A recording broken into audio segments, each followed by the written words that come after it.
जैसा कि आप स्क्रीन पर देख सकते हैं, ये रिपोर्ट आ रही है अलग अलग मीडिया हाउसेस के हवाले से निकलकर कि बांग्लादेश के 270 किलोमीटर से भी ज़्यादा के एरिया में म्यांमार के अराकान आर्मी ने घुसपैठ कर ली है और कई इलाकों पर कब्जा भी कर लिया है। हालांकि ये अभी भी अनकन्फर्म रिपोर्ट है, इस पर आगे और कंफर्मेशन आएगी तभी यहां पर साफ पता चल जाएगा कि जमीनी हकीकत है क्या। लेकिन एक बात निश्चित हो चुकी है कि बांग्लादेश को पूरी तरीके से घेर लिया गया है। एक तरफ भारत है जो बांग्लादेश के बॉर्डर को बिल्कुल सील करके बैठा हुआ है, तो दूसरी तरफ है म्यांमार की अराकान आर्मी जो आज की तारीख में इस पोजीशन में आ चुकी है कि बांग्लादेश और म्यांमार के बीच का जितना भी बॉर्डर है ना, वो 100% अराकान आर्मी के कब्जे में है। जी हां, एक सिंगल चेक पोस्ट भी ऐसा नहीं है जो कि म्यांमार के किसी और विद्रोही गुट के हाथ में हो या म्यांमार की सेना के ही हाथ में हो। कोई भी ऐसा नहीं है।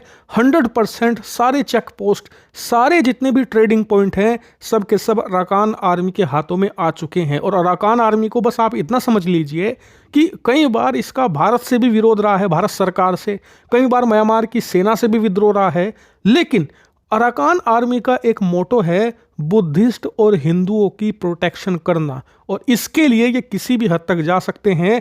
ये इन्होंने अपने पूरे इतिहास में बार बार दुनिया को बताया है। और इसीलिए अब बांग्लादेश के लिए बहुत ज़्यादा ज़रूरी है कि ये लोग अपने देश में हिंदुओं और बुद्धिस्टों के खिलाफ कोई भी हिंसा ना भड़कने दें, क्योंकि ये बात आप निश्चित तौर पर मानकर चलिए अब कि बांग्लादेश के अंदर अगर कोई भी बड़ी हिंसा होती है हिंदुओं के खिलाफ, बुद्धिस्टों के खिलाफ, तो अराकान आर्मी 100% रिस्पॉन्ड करेगी ही करेगी। और कई जगह आपको झड़प की भी खबर आ सकती है बांग्लादेश के बॉर्डर पर, क्योंकि अराकान आर्मी किसी के प्रति जिम्मेदार नहीं है और ये ऑलरेडी युद्ध में है। अगर बांग्लादेश के साथ भी इनका युद्ध हो गया तो ये पीछे नहीं हटेंगे। ये तो कॉमन सेंस की बात है। आप लोग खुद सोच लीजिए कि एक ऐसा संगठन जिसका निर्माण ही हिंदुओं और बुद्धिस्टों की सुरक्षा के लिए हुआ हो, वो क्या बांग्लादेश में अपने पड़ोस में उनके खिलाफ हिंसा होने देगा? निश्चित तौर पर नहीं। और यही बांग्लादेश की इस नई नवेली यूनुस सरकार के सामने मुसीबत है, क्योंकि दोनों तरफ से वो घिरे हुए हैं। और अगर उन्होंने ज्यादा अति कर दी, यानी कि हिंदुओं पर ज्यादा अत्याचार अब करे, तो उनकी बैंड निश्चित तौर पर बजेगी। अब यहाँ पर कोई भी क्षमा प्रार्थना याचना नहीं चलने वाली। लेकिन मुझे पर्सनली नहीं लगता कि इनके देश के जो कट्टरपंथी हैं वो इनके कंट्रोल में है भी, क्योंकि वो जिस प्रकार से लगातार हिंदुओं को टारगेट कर रहे हैं, भविष्य में वो रुकेंगे इसकी संभावना नहीं लगती।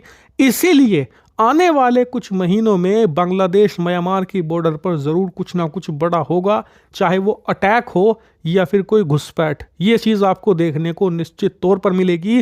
और जब ऐसा होगा तो भारत के लिए इंटरेस्टिंग सिनेरियो निश्चित तौर पर बनेंगे। इसलिए मैं आपसे कहूँगा कि चैनल को सब्सक्राइब कर लो। बहुत ही ज़्यादा मज़ेदार चीज़ें होने वाली हैं बांग्लादेश म्यांमार बॉर्डर पर।